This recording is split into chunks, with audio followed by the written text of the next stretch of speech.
2, 3. 1, 2, 3. And hello, fellows. Herogon here. Today is Thursday, July 20th of 2023. It is now 5:57 p.m. I had dinner many minutes ago, a nice little chicken pot pie, or was it a shepherd's pie? I should have checked the box to see what kind of little pie it was. Anyways, things have been going pretty great so far, and right now I've been doing my usual old 3D modeling grind of trying to do character textures and get them ported to Unreal Engine. So far, it's a work in progress, as my intention is to have multiple layers of textures laid on top of one another. That way you can easily change the color of skin, fingernail, or toenail colors. That is, if anyone wishes to do so in that sort of game. It's certainly an interesting idea that I've thought up myself. A sort of inkling idea. Anyways, with that out of the way, let's get to the meat of the video, the fighting game framework improvements. This week was quite the surprise, as now Sean the Bro has added saving and loading data to this week's accomplishments.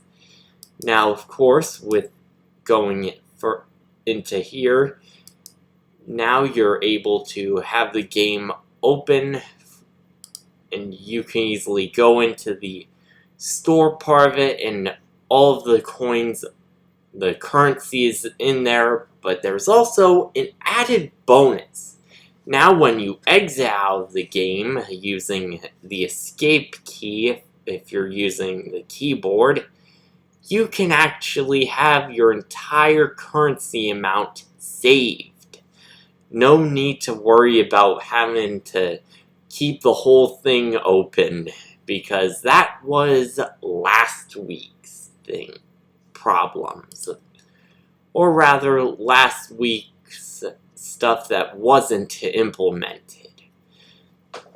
Now this is quite the interesting one, as we instead just have Xcode. C++ coding only. No blueprint stuff needed. Of course, that is because most of the saving of game data would probably be best in C++ code. Now, I've got a new particular C++ class that is a child of the save game data, called mySaveGameData. In the H file, I only have a U property visible anywhere variable of integer currency. This here is the variable of the amount of currency on a particular save file. Of course, with fighting games, they mostly just have one save file. That, regardless, most fighting games tend to have you playing on one account anyway. So yeah, I remember when I played Mortal Kombat 11 on one of the Xbox accounts. Then eventually, when I decided to create my own Xbox account, there was no save game data for mine. But enough with the little history lesson. Let's get into the CPP file. It just has us saying the default values for variables. Then in base game instance.h, we have a few new things to go over. 3 new functions that creates our save file, saves our game, and loads our game up. Very useful for whenever you need to save stuff. Of course, we also have the CPP stuff. And our new thing added is an include file for my save game data, so we can refer to a few things there.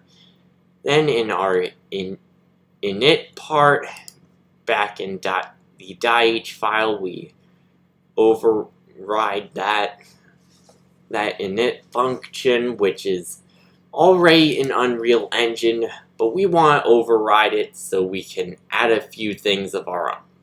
We've already had on-controller connection change, but now we have load game, which loads our game upon initializing the base game instance file stuff. Now, the three functions are create save file, which creates a save game object and saves to our default slot. We save our game to our slot, data to save, slot 1, with the data to save casted to the my save game data. And in save game itself, we initialize our data to save using load game from slot 1.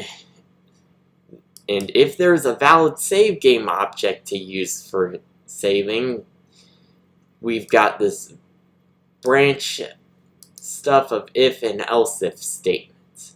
If data to save is null, then our data to save currency equals total currency, and we save the game to the slot.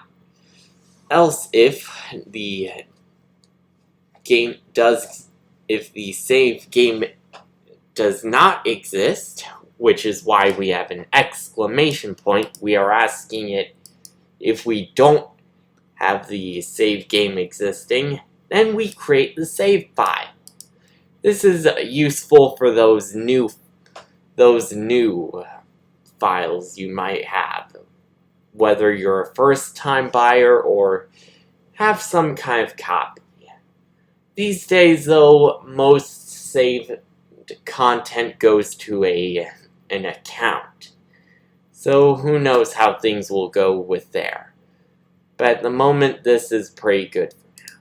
And finally, in load game function, we retrieve our data to load, and if there is valid data to load, our total currency equals data to load currency, which is referring back to the save game data thing.